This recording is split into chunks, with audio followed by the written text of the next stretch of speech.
Comment ഒന്ന് ചെയ്യണം. ഇതൊന്ന് കമന്റ് ചെയ്യണം കേട്ടോ, അറിയണമെങ്കിൽ ആരെങ്കിലും പ്ലീസ് കമന്റ് ചെയ്യണം ഗൈസ്. ഞങ്ങൾക്കും അറിയണമെന്നുണ്ട് പ്ലീസ്. എൻ്റെ അനിയൻ പറയണ ഇറത്തി അടിക്കണം മീനാണ് ഗൈസ്. ഇതെല്ലാം നമുക്ക് ജസ്റ്റ് ഇട്ടിട്ടുണ്ട് ഗൈസ്. ഇത് നമ്മുടെ ചെറായി ബീച്ചിൻ്റെ ഓപ്പോസിറ്റ് ആയിട്ടാണ് വരുന്നത്.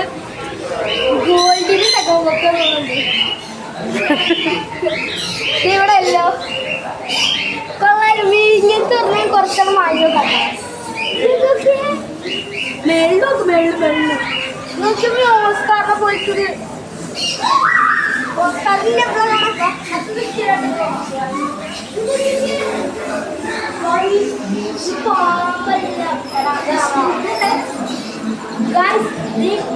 ഓക്സിജന്റെ അടിയായിട്ട് അവിടെ ഇങ്ങനെ ഒളിച്ചിരിക്കുന്നുണ്ട്. അതിനെ അറിയണ്ടെങ്കിൽ ആരെങ്കിലും ഒന്ന് കമന്റ് ചെയ്യുക.